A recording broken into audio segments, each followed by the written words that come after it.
Halo anak-anak semuanya, selamat pagi, selamat beraktivitas, Tuhan Yesus memberkati.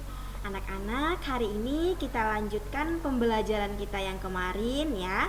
Nah, hari ini kita masuk ke subtema yang ketiga, kita masih di tema 8. Nah, kalian bisa buka buku LKS-nya, itu pembelajaran pertama atau pembelajaran 1 ya.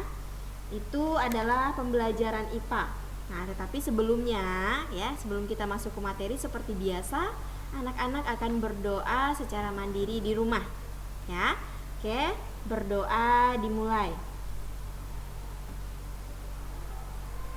Berdoa selesai. Oke, terima kasih untuk anak-anak yang sudah berdoa dan jangan lupa ya, kalian harus hafalkan doa Bapa Kami dan Salam Maria.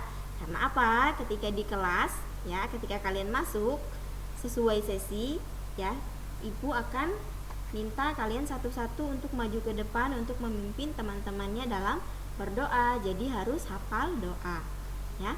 Oke anak-anak, sekarang kita akan masuk ke materi yang pertama ya. Pembelajaran 1 subtema 3 yaitu bangga terhadap daerah tempat tinggalku.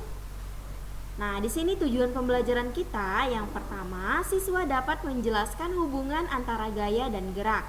Yang kedua, siswa dapat menjelaskan mengenai hubungan antara gaya dan gerak melalui pengamatan dalam kehidupan sehari-hari. Jadi ada 2 tujuan pembelajaran kita hari ini. Ya, anak-anak mari simak video pembelajaran kita hari ini, dengarkan baik-baik dan pahami materinya. Nah, yang pertama materinya itu tentang menjelaskan perbedaan gaya dan gerak. Nah, kalian bisa buka buku LKS kalian tema 8 subtema ketiga, itu ada di halaman 78 ya. Nah, di sini ada cerita. Ibu bacakan dulu ceritanya dan kalian mendengarkan. Siti dan Lani bermain sepeda di taman dekat tempat tinggal mereka. Siti dan Lani bersyukur karena tempat tinggal mereka dekat dengan taman. Mereka bangga dengan lingkungan taman. Taman bersih, terbebas dari sampah. Saat bermain sepeda, Siti membonceng Lani. Tiba-tiba, ban sepeda Siti bocor. Lani pun turun dari boncengan sepeda. Mereka akan membawa sepeda ke bengkel. Siti menuntun sepeda dan Lani mendorong sepeda dari belakang. Sepeda pun bisa bergerak maju. Nah, itulah hubungan gaya dan gerak benda. Lalu bagaimana contoh hubungan gaya dengan benda yang lainnya?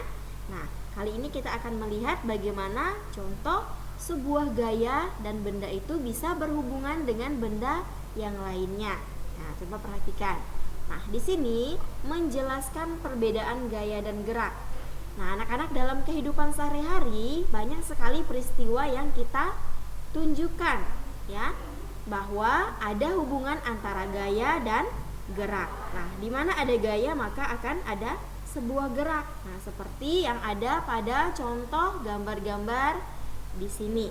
Nah, yang pertama, gaya itu dia bisa mempengaruhi benda diam menjadi bergerak. Nah, contohnya pada gambar yang pertama ini ya, mengayuh sepeda. Nah, di sini ada satu keluarga yang sedang bermain sepeda ya, atau mereka sedang jalan-jalan ya.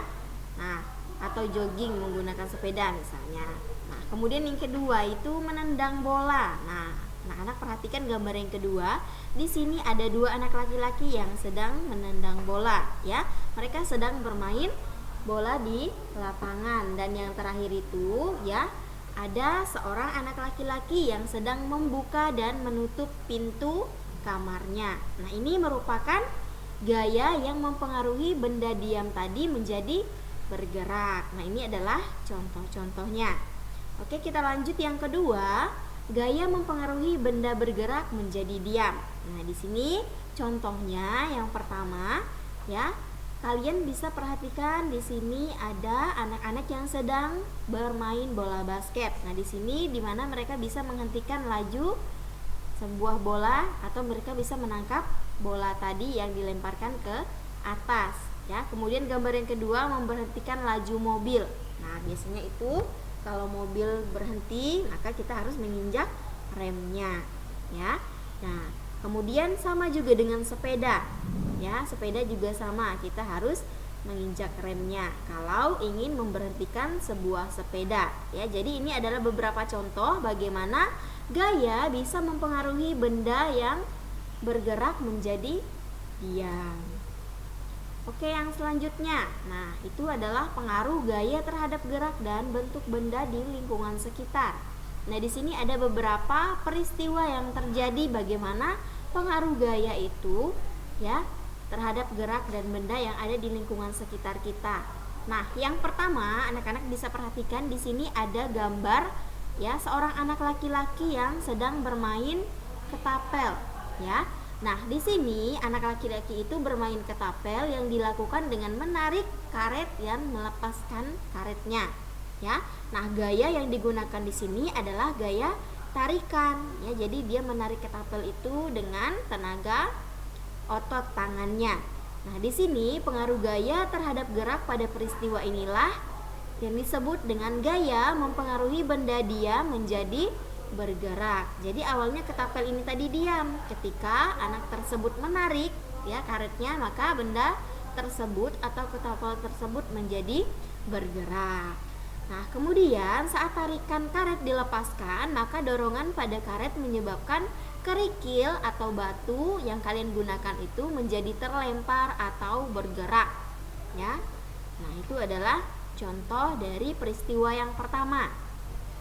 Nah, peristiwa yang kedua itu adalah gambar seorang paman sedang menimba air. Nah, di sini pengaruh gaya terhadap gerak pada peristiwa ini tadi ya, paman yang menimba air. Nah, ini adalah gaya dari benda diam menjadi bergerak. Nah, saat menimba air tadi, paman menarik tali timbanya agar ember dapat bergerak ke atas. Nah, tadinya ember itu dilemparkan ke bawah. Kemudian ketika ember sudah terisi dengan air tadi, maka paman menarik tali timbanya agar ember dapat bergerak naik ke atas, yaitu dengan menggunakan gaya otot tangan ya. Nah, tarikan pada tali timba itu disebut gaya. Ya, di sini paman menggunakan otot tangannya untuk menarik tali timba naik ke atas ya. Nah, di sini ember yang tadinya diam menjadi bergerak. Ya. Yang ketiga, gaya mempengaruhi perubahan bentuk benda. Nah, contohnya seperti membuat mainan atau kerajinan dari plastisin ya. Nah, seperti yang ada pada gambar ini. Nah, ini adalah contoh kerajinan yang dibuat dari plastisin ya, membuat sebuah mainan. Kemudian bisa membuat guci dari tanah liat. Nah, seperti yang sedang dilakukan oleh anak yang ada pada gambar ini ya. Kemudian yang keempat, gaya mempengaruhi perubahan arah gerak benda. Nah, contohnya seperti melambungkan dan memukul bola ya. Nah, seperti yang dilakukan pada gambar sini ya, ada seorang ya perempuan yang sedang melakukan servis atau dia sedang melambungkan bola kemudian memukul bola voli ya ke arah yang dia inginkan. Kemudian yang kedua, memutar arah mobil yang dikendarai atau putar balik. Nah, ini adalah beberapa contoh peristiwa dari gaya mempengaruhi perubahan arah gerak benda. Nah, kemudian yang selanjutnya, nah ini sama tadi ya. Yang ketiga, perajin membuat gerabah. Nah, ini contoh yang ketiga. Pengaruh gaya terhadap gerak pada peristiwa ini adalah gaya bisa mempengaruhi perubahan bentuk benda. Nah, gerabah itu terbuat dari tanah liat. Nah, ini contoh tanah liatnya ya.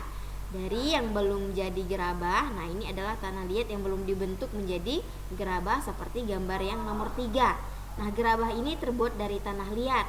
Saat membuat gerabah, perajin melakukan gaya dalam mengubah tanah liat sehingga tanah liat itu tersebut menjadi gerabah seperti gambar yang ketiga atau gambar yang keempat di atas ini ya. Jadi dari tanah liat yang belum dibentuk ya, ketika dibentuk dia akan menjadi seperti gambar yang terakhir ini. Nah, ini namanya gerabah.